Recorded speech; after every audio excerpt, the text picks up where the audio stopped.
तो आज का अपना मिशन है इन स्रोतों से ये समझना कि भाई भारत के राष्ट्रपति का चुनाव होता कैसे है और इसके लिए क्या खास संवैधानिक प्रावधान है।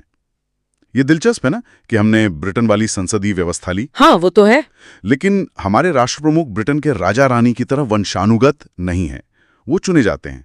ये थोड़ा थोड़ा आप कह सकते हैं अमेरिकी सिस्टम जैसा लगता है। हाँ, कुछ हद तक, पर पूरी तरह वैसा भी नहीं। सही। चलिए इसी अनोखे मेल को थोड़ा और समझते हैं। बिल्कुल। देखिए, सबसे पहले तो ये समझना जरूरी है, जैसा अनुच्छेद 52 में कहा गया है कि राष्ट्रपति भारत के राष्ट्र प्रमुख हैं, हेड ऑफ स्टेट। और अनुच्छेद 53 कहता है कि संघ की सारी एग्जीक्यूटिव पावर मतलब कार्यपालिका शक्ति उन्हीं में निहित है। पर मजेदार बात यह है, जैसा आपने कहा, उन्हें सीधी जनता नहीं चुनती। हाँ, ये डायरेक्ट इलेक्शन नहीं है। तो फिर चुनाव होता कैसे है? स्रोत बताते हैं कि एक खास क्या कहते हैं निर्वाचक मंडल या इलेक्टोरल कॉलेज होता है। इसमें कौन लोग शामिल होते हैं? हाँ, अनुच्छेद 54 इसे साफ करता है।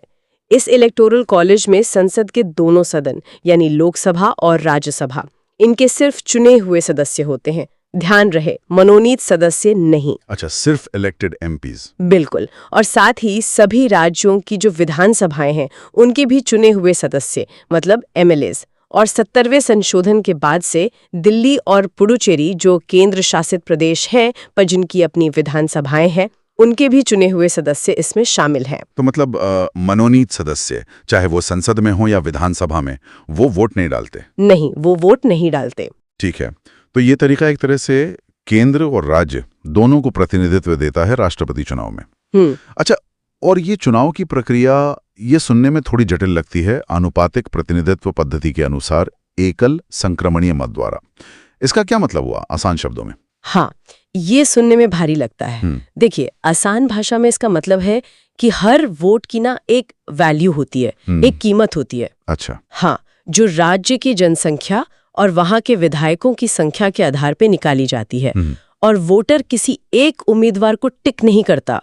वो अपनी पसंद बताता है कि पहली पसंद ये, दूसरी पसंद वो, तीसरी ये, ऐसे प्रेफरेंस ऑर्डर में। बिल्कुल, वरीयता क्रम में।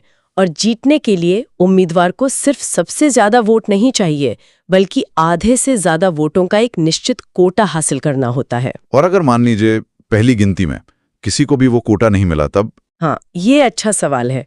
तब क्या होता है कि जिस उम्मीदवार को सबसे कम वोट मिले हैं पहली वरीयता के, उसे मुकाबले से हटा दिया जाता है। अच्छा। और उसके जो वोट है वो उन वोटर्स की दूसरी पसंद के हिसाब से बाकी बचे उम्मीदवारों में बांट दिए जाते हैं। और ये गिनती तब तक चलती रहती है, ये वोट ट्रांसफर तब तक होते रहते हैं जब तक किसी एक उम्मीदवार को वो जरूरी कोटा ना मिल जाए। अच्छा, तो मतलब वोट बेकार नहीं जाता और जीतने वाले को एक मजबूत बहुमत मिलता है एक तरह से। हाँ, इसका मकसद यही है कि ज्यादा से ज्यादा वोट काउंट हो और जो जीते उसे व्यापक समर्थन हासिल हो। समझ गया। चलिए, ये चुनाव प्रक्रिया तो साफ हुई।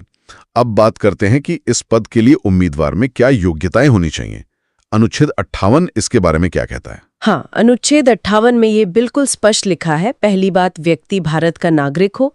दूसरी, उसकी उम्र कम से कम 35 साल पूरी हो चुकी हो। 35 साल, ठीक है। और चौथी और बहुत अहम, कि वो किसी लाभ के पद यानी ऑफिस ऑफ प्रॉफिट पर ना हो।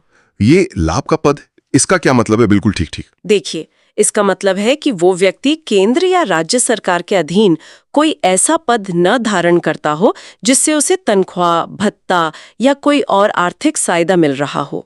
राष्ट्रपति, उपराष्ट्रपति, राज्यपाल और मंत्री पद को लाभ का पद नहीं माना जाता। अच्छा, ये इसलिए ताकि राष्ट्रपति निष्पक्ष रहें। बिल्कुल, ताकि वो किसी सरकारी दबाव या प्रभाव से मुक्त होकर काम कर सकें। ठीक है।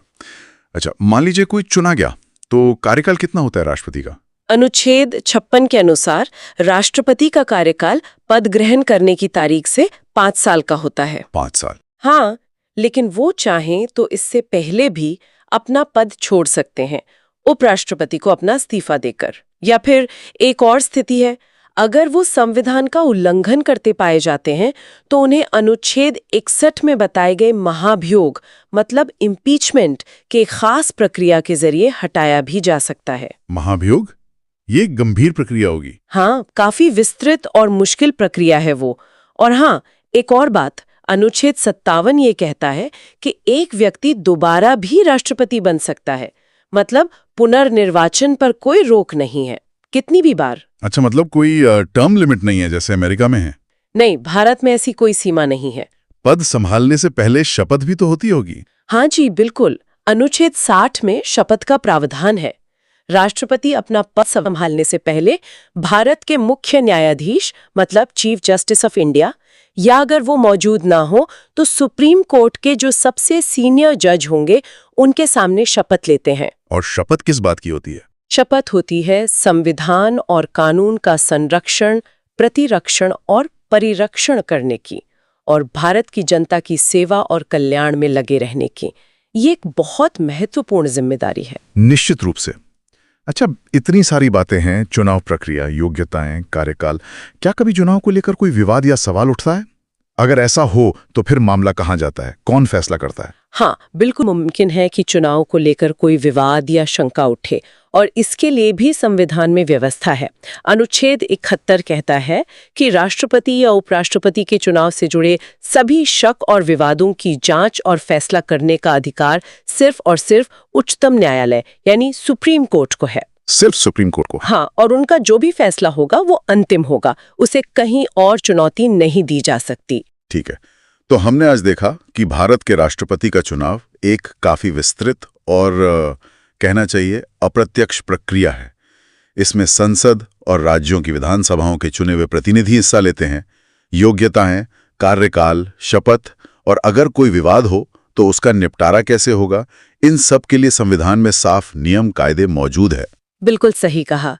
ये पूरी प्रक्रिया ये सुनिश्चित करने की कोशिश करती है कि जो भी व्यक्ति इस पद पर बैठे वो सही मायने में पूरे देश का प्रतिनिधित्व करे, और जो एकल संक्रमणीय मत प्रणाली है वो अलग-अलग वरीयताओं को भी सम्मान देती है। हाँ, ये तो है।